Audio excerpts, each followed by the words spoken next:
Hello guys. आज हम बात करेंगे कॉमा ऑपरेटर की। कॉमा ऑपरेटर आपका कैसे काम करता है। ये पहले फर्स्ट ऑपरेंड को वैलिडेट करता है, उसके रिजल्ट को डिस्कार्ड करता है, फिर सेकंड को करता है, उसको डिस्कार्ड करता है, और फिर जब लास्ट ऑपरेंड को वैलिडेट करता है उसके रिजल्ट को रिटर्न कर देता है। इसकी प्रायोरिटी सभी ऑपरेटर में सबसे कम होती है। इसको समझने के लिए हम कुछ एक्सप्रेशन देख लेते हैं और उनका क्या आउटपुट आएगा। जैसे यहाँ पर मैंने एक्सप्रेशन क्या लिखी है, ए इक्वल टू 2, 3, 4। तो ये कैसे वैल्यूएट होगी। सबसे पहले आपका a इक्वल टू 2 वैल्यूएट होगा। इसमें क्या होगा, 2 की वैल्यू a को असाइन हो जाएगी और इसको फिर डिस्कार्ड कर देगा। फिर आपका 3 वैल्यूएट होगा और फिर आपका 4 वैल्यूएट होगा। तो इस तरह से आपका फाइनल आउटपुट क्या आएगा, a की वैल्यू 2। इसी तरह मैंने सेकंड एक्सप्रेशन लिखी है, इसमें भी सेम काम किया है, a इक्वल टू 2, 3, 4, लेकिन उसको ब्रैकेट में सराउंड किया है। तो इस केस में कैसे काम करेगा, सबसे पहले आपका 2 वैल्यूएट होगा, इसके रिजल्ट को डिस्कार्ड कर देगा। फिर आपका 3 वैल्यूएट होगा, इसके रिजल्ट को डिस्कार्ड कर देगा। फिर आपका 4 वैल्यूएट होगा, और क्योंकि ये आपका लास्ट ऑपरेंड है, इसका रिजल्ट ए में असाइन हो जाएगा। तो आपकी ए की फाइनल वैल्यू क्या हो जाएगी, 4।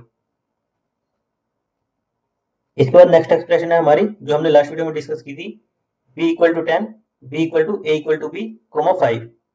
तो सबसे पहले आपका क्या होगा, a equal to b assign होगा।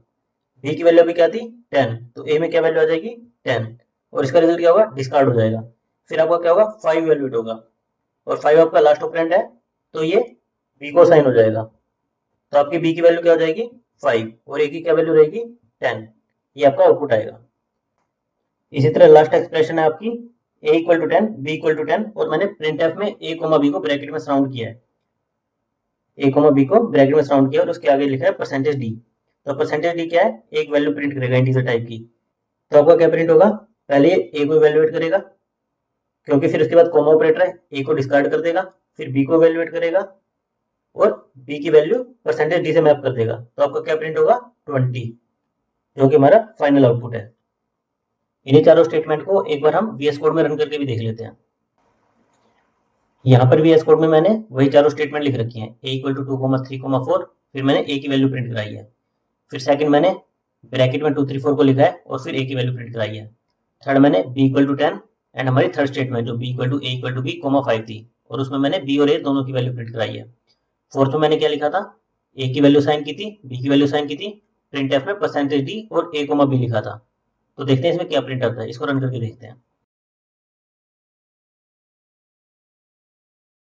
तो यहाँ पर क्या आउटपुट आया, फर्स्ट स्टेटमेंट का आउटपुट आया 2, यानी इसने a को 2 वैल्यू साइन की और 3 और 4 को डिस्कार्ड कर दिया।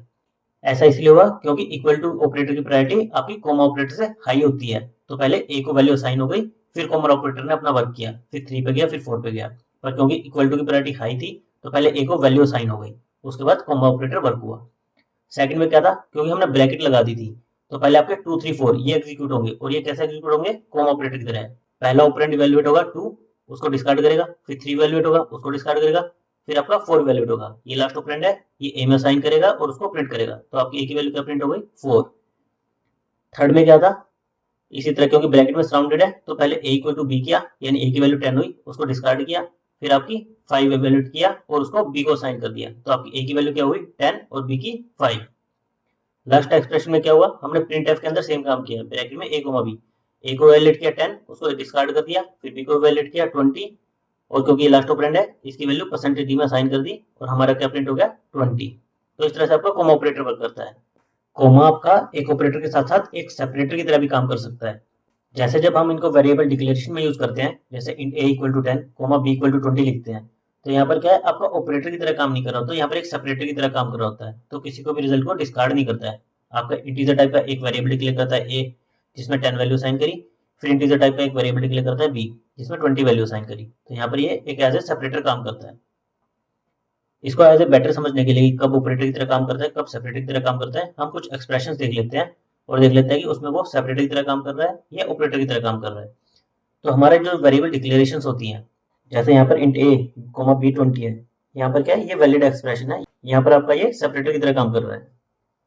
इसी तरह आपका दूसरे में क्या लिखा है, इंट a इक्वल टू 10, 20। तो यहाँ पर ये क्या है, इनवैलिड स्टेटमेंट है, क्योंकि यहाँ पर ये एज ए सेपरेटर काम कर रहा है। तो आपको 20 को किसी चीज को असाइन करना पड़ेगा, क्योंकि ये वेरिएबल डिक्लेरेशन है, तो उसे पता नहीं चल रहा कि 20 मेरा किस टाइप का वेरिएबल है, इसलिए ये इसको डिस्कार्ड कर देगा। इसको सोल्व करने के क्या तरीके हैं, हम इसको दो तरीके से सोल्व कर सकते हैं। फर्स्ट, आप इंट ए वेरिएबल को डिक्लेयर करो, फिर नेक्स्ट लाइन में ए इक्वल टू 10 कोमा 20, यहाँ पर ये क्या करेगा, ऑपरेटर की तरह काम करेगा, कोमा, तो ए की फाइनल वैल्यू क्या हो जाएगी 10, जैसे कि हमने देखा था।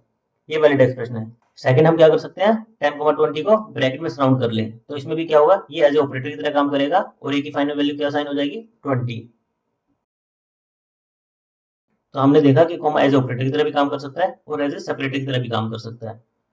इसका मेन यूज हमारे वेरिएबल डिक्लेरेशन के टाइम पे होता है और लूप्स में होता है। जब हम लूप सीखेंगे तो देखेंगे कॉमा ऑपरेटर कैसे हम वेरिएबल डिक्लेयर करते हैं और कैसे कैसे उसको यूज कर सकते हैं। Thank you guys.